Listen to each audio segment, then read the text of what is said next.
let's continue. We still have to make sure that our two found solutions, very different terms, which are e power x and 1 over x, are mathematically speaking linearly independent. So there must not be, it may happen, it might happen, I can tell you, that you find e power x as a first fundamental solution, and then, for example, e power x minus 1 as a second. You might be happy and say, oh, I found two different terms as solutions of a second order differential equations, so I'm done. This is all I get, because that's a fact that a second order differential equation always has exactly two different terms as solutions. But now the problem is this term is just seemingly a different one than this. It turns out it's just a simple, well, you could say it's just a simple transformation behind to put this one in this form. You can see it if you just transform it to be e power x times e power negative 1. So, and since this is just a constant factor, it turns out that this term is not really a new term. It's the same term as this one. And since this can hold or carry an arbitrary solution parameter, it means that the newly found term is not new in any way. It's just already contained inside here. So you know what I mean? And this is something that has to be checked. And there is a very interesting theoretical method behind it, which is called the Wronski theorem.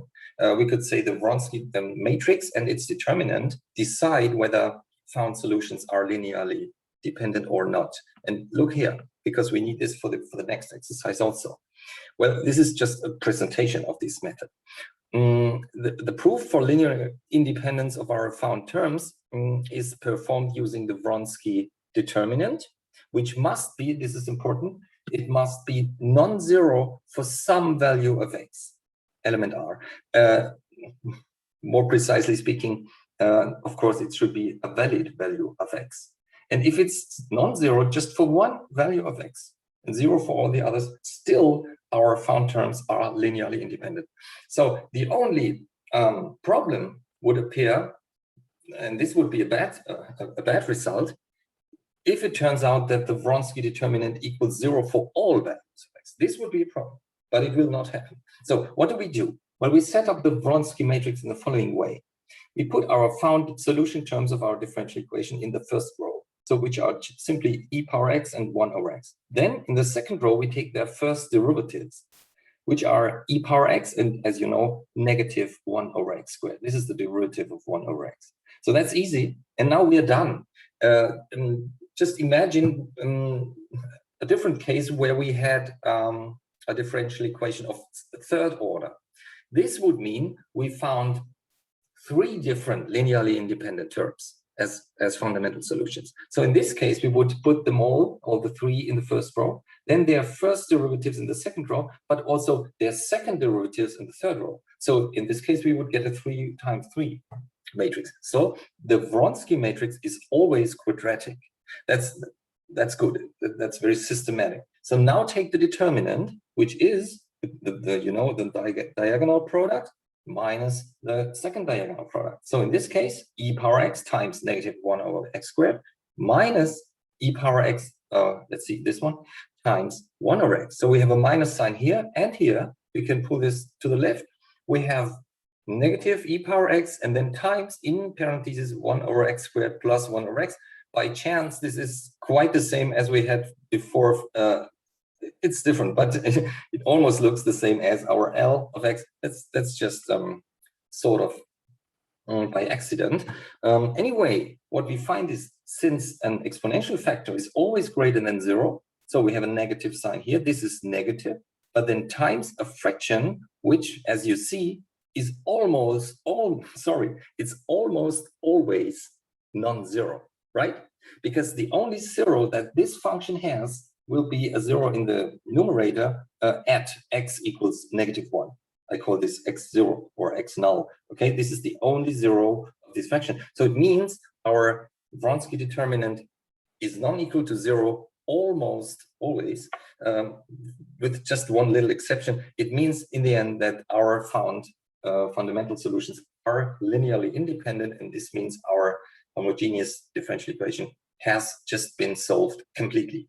Okay, now let's get to this initial value problem. Since this is a second order equation, it's necessary in order to determine the all the solution parameters.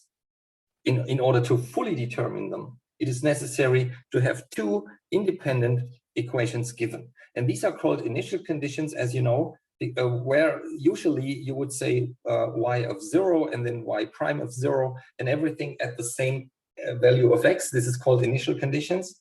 If you take the function at different values of x, it is called boundary conditions. But these two things are closely related. Sometimes they are even mixed. So please allow me to use 1 instead of 0. The reason is simple. It's because one of our fundamental solutions, namely 1 over x, is not even defined at x equals 0. Okay, so let's call this initial conditions. Y of 1 equals 2e and y prime of 1 equals 0. And then let's look what we get. And what we get is here, just the following. This is what we found. It's our general solution. And this is its first derivative. Just take it. C1 times e power x minus C2 times 1 over x squared, as we've already seen here, building the Wronski matrix.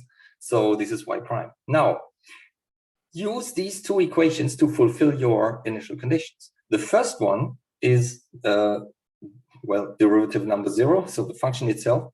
So y of 1 may easily be evaluated by filling in x equals 1. So we have c1 times e power 1, which is c1 times e, constant factor. Everything here is a constant. And then plus c2 times 1 over 1, so plus c2. That's easy. And this should be equal to 2e by our initial condition number 1. Okay. And the first derivative at x equals 1 should be c1 times, again, filling in x equals 1 times e, then minus c2 times 1 over 1 squared, so minus c2. So that's quite easy to solve. I just add the two equations so that this cancels out. What remains is 2 times c1 times e equals 2e plus 0, so equals 2e. I can easily solve for c1, which is then equal to 1.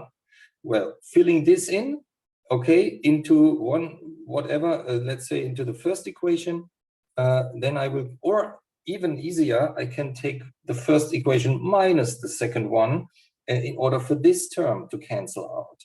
And what remains is C2 minus negative C2, which is 2C2, and equal to right-hand side 2e minus 0, which is still 2e.